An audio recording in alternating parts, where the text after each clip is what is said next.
Wow, man. First episode of the Frostburg Film Society podcast. This is exciting. So, what we do is like 2 to 3 times a month, we have a screening and give an intro and whatnot about a film. And usually have like half an hour to an hour discussion afterwards about it.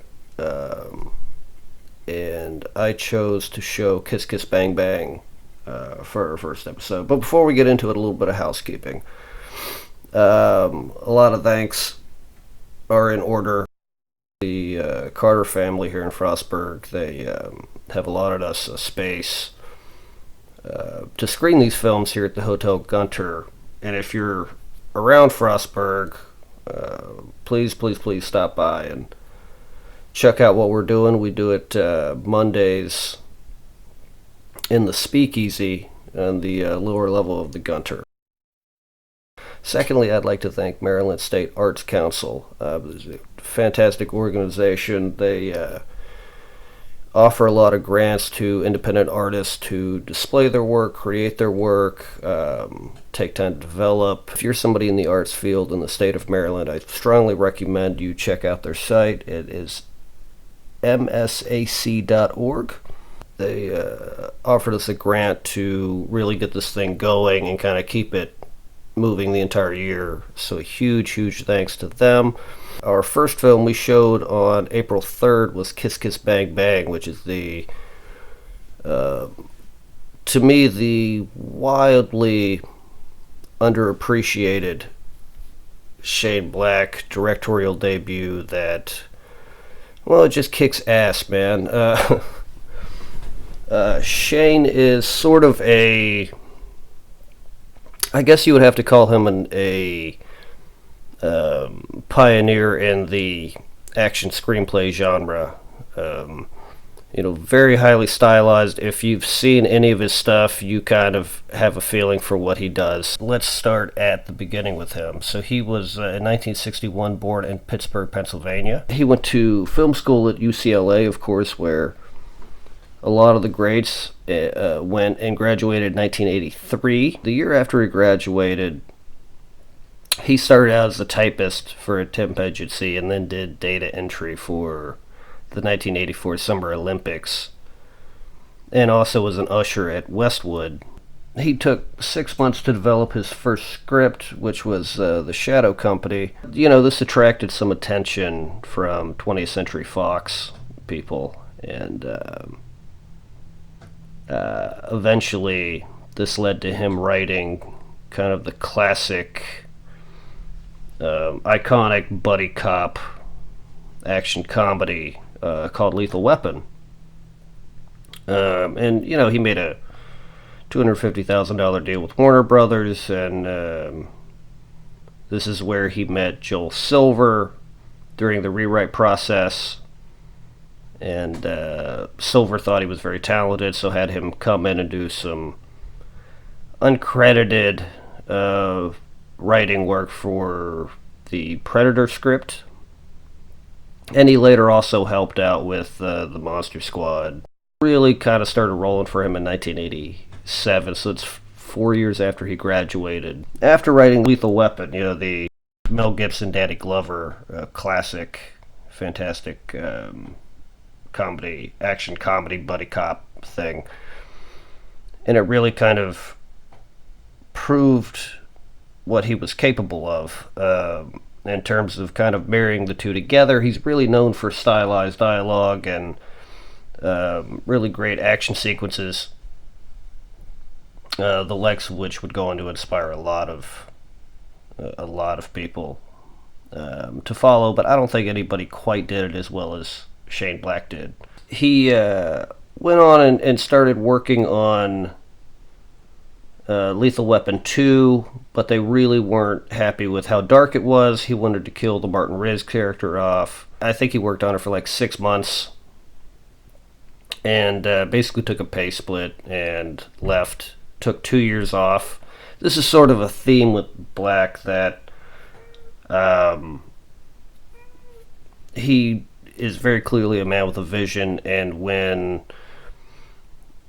financiers push back against that vision, he tends to decide to go another way, and usually takes time away from cinema to, I guess, recharge the batteries, refresh. When he was making Lethal Weapon, he had this idea for another story that he, during his sabbatical, turned into The Last Boy Scout.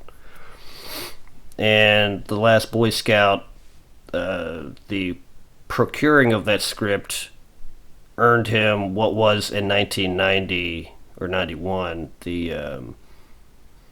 the highest dollar amount paid out for script rights, which was 1.75 million. The Last Boy Scout was a Bruce Willis, Damon Wayans starring role. It was budgeted at 43 million and hit 114.5 at the box office, which is no small potatoes. He then was paid another $1 million to write Last Action Hero, which was the huge Arnold Schwarzenegger project. This one wasn't quite as successful. It was budgeted $85 million and earned $137.3 million, and was sort of panned. Next, he'd go on the following year. He was paid another record high $4 million to do The Long Kiss Goodnight, which is an absolutely fantastic film. It really phenomenal. The only issue is that it was budgeted 65 mil, and the box office gross was 95.5 mil. When you take marketing and all that stuff into consideration, it lost some money. The really interesting thing for Black Situation is that all of his stuff finds a cult following, but because of the lack of success that he was finding, he took a long sabbatical. Long Kiss Goodnight was not the success people wanted. It didn't make the money that was anticipated. When he started writing the script for Kiss Kiss Bang Bang, he drew a lot of inspiration from Brett Holiday's books Bodies Are Where You Find Them, and named it You'll Never Die in This Town Again. But everybody rejected it. He spent years, I believe he said 3 or 4 years trying to get it made. They couldn't find a director that wanted to do it, so he went back to his buddy Joel Silver, who he had collaborated to make Lethal Weapon with. Silver, based on their history and the past, decided to give him a shot. They retitled the script LAPI, and they started looking into a list of different actors. Benicio del Toro, Johnny Knoxville at one point from Jackass fame, Hugh Grant. Silver had worked with Robert Downey Jr. on Gothika. It was like a horror, ghost horror movie thing. And at this time, now when we think of Robert Downey Jr. in 2023, we think of how wildly successful he was. And honestly, early in his career, he was also wildly successful. He started in 83, but then about 96, he started getting arrested a lot for drugs, and tried to go into treatment, but it failed repeatedly. And he told a judge, kind of funny, it's like I have a shotgun in my mouth and I've got my finger on the trigger and I like the taste of gunmetal. He even went so far as to hire lawyers that successfully defended O.J. Simpson, and still ended up getting a 3-year prison sentence. And so we kind of see, it's almost like an amalgamation, right, of like, so we see these people with their careers on the rocks, and through Black and Robert Downey, and they're still not quite sure about Robert Downey, mostly because since he kind of got out of prison, He had done a lot of TV, but not a lot of people were interested in him starring in their work anymore. 2001, he really. It seems like he had, or it seemed at the time like he had all that stuff. Like he was trying to get, his issues under control, and he was trying to get back to his career. The first guy to bet on Robert Downey Jr. Was Mel Gibson. They had done Air America together.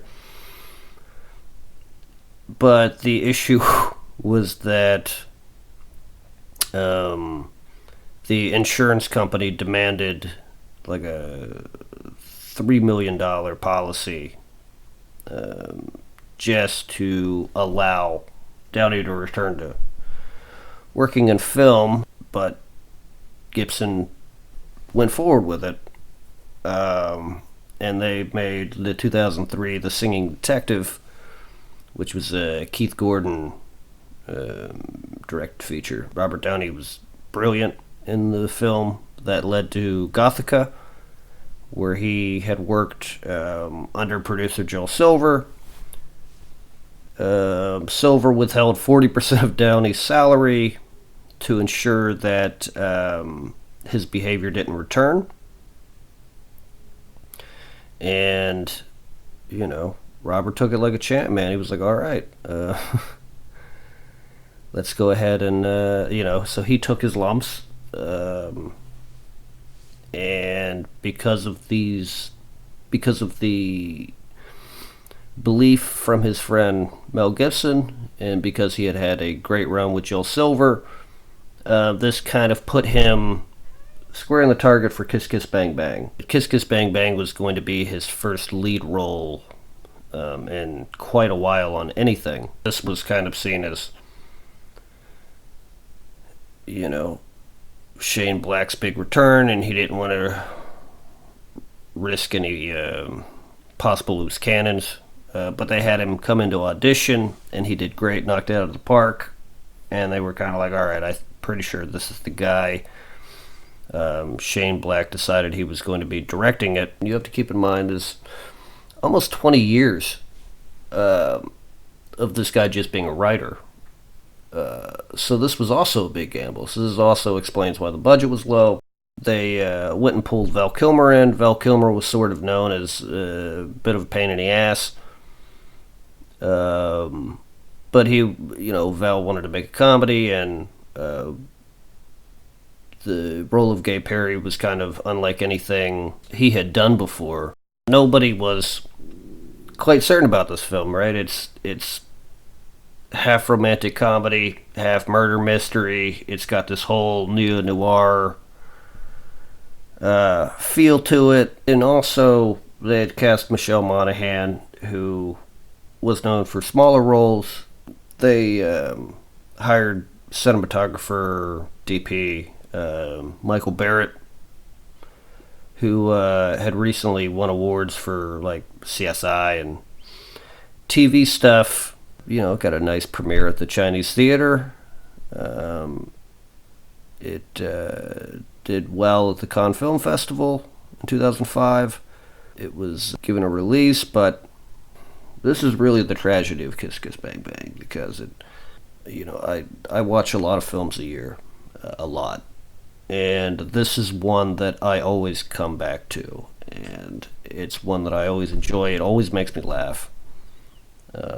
It's really one of those beautiful, rare, hidden gems that not a lot of people see, but it deserves a lot more love than it gets. It's fantastic.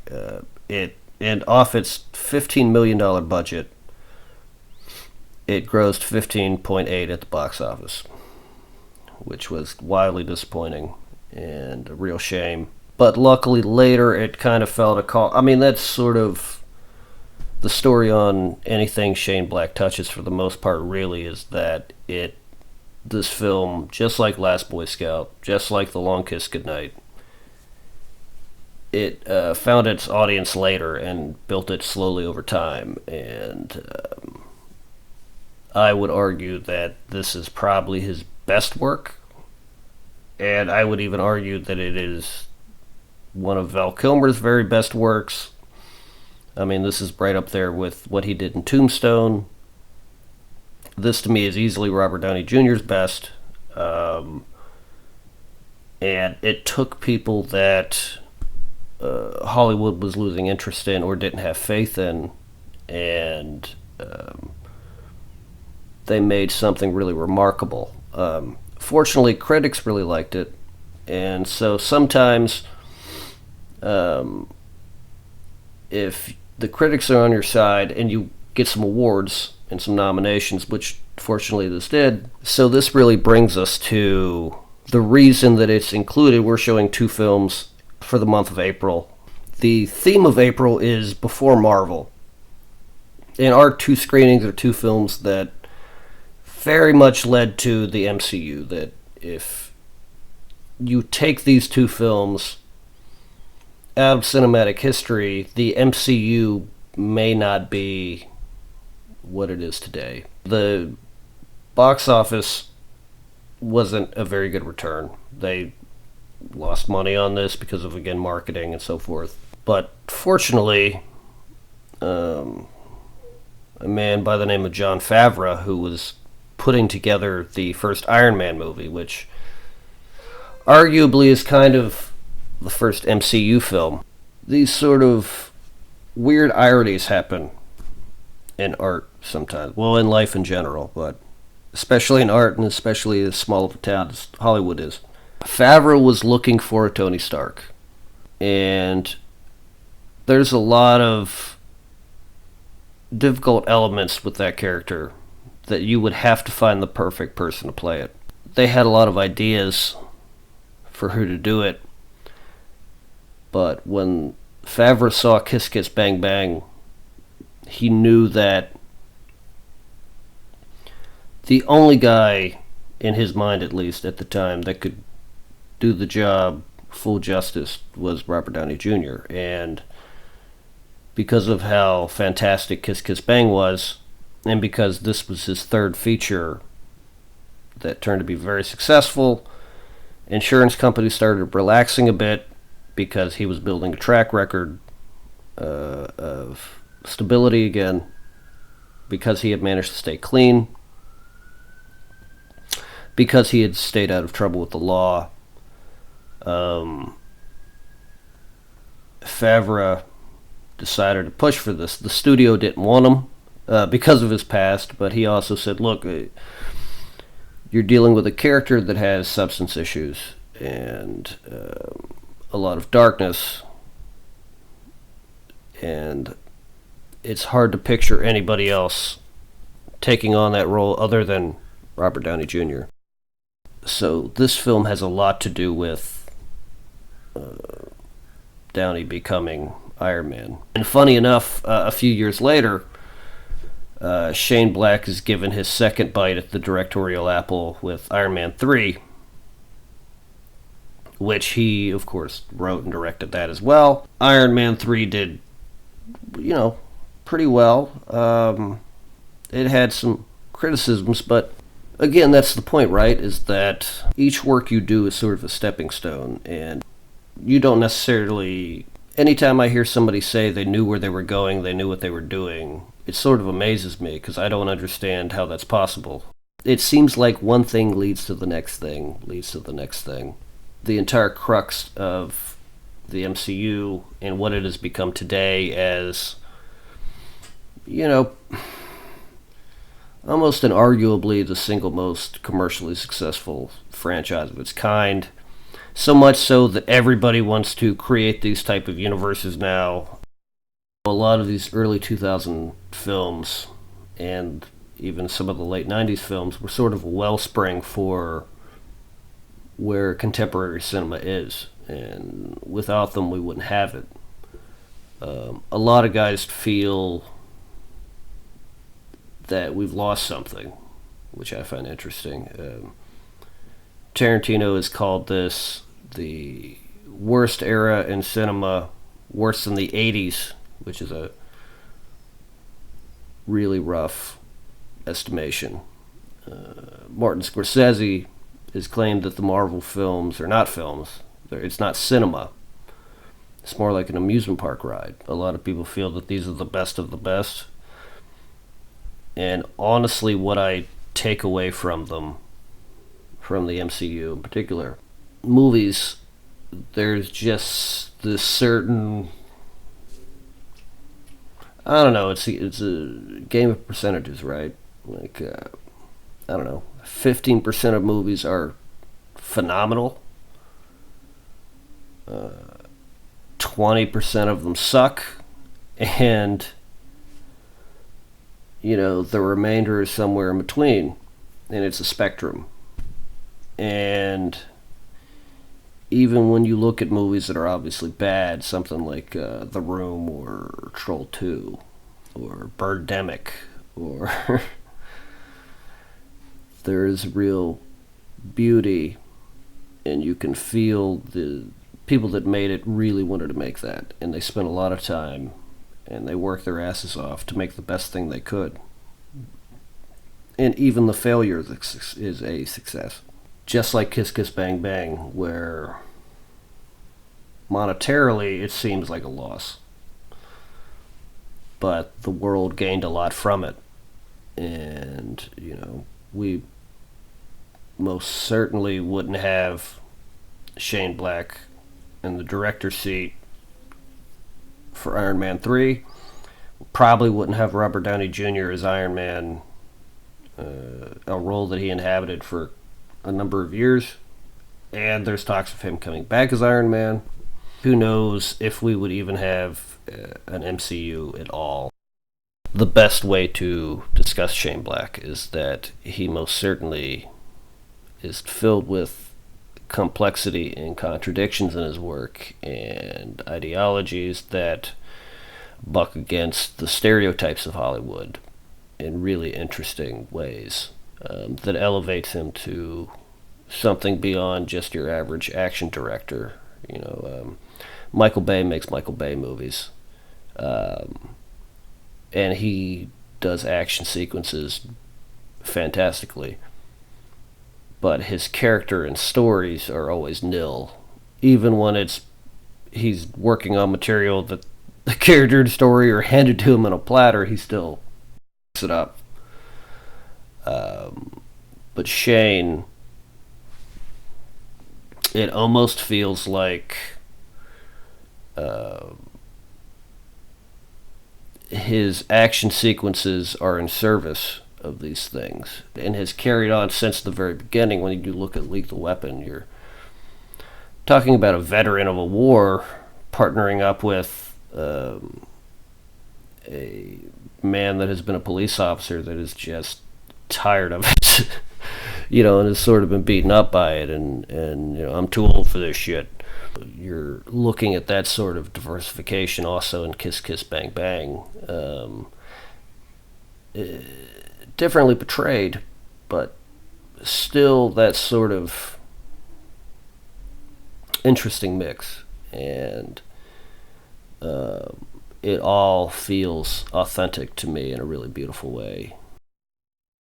Let's take time now to think about what's coming up next. And on the 17th of April of this year, that is, this podcast will be released on the 10th, so exactly a week from when this is released, the 17th, we'll be showing another before Marvel film, a film that led to the MCU becoming what it is.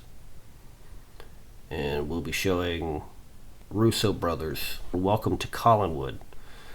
Phenomenal movie. William H. Macy, Luis Gomez, George Clooney. We'll get into more of the explanation of why it was chosen and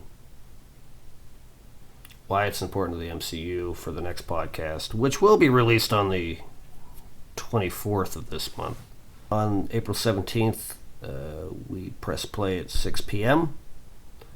It is free entry for anybody interested. Again, before I close, I want to again thank the Carter family for really supporting this, giving us the space to play these things. I want to thank the MSAC here in the state of Maryland. And I also want to thank the Swank Motion Pictures.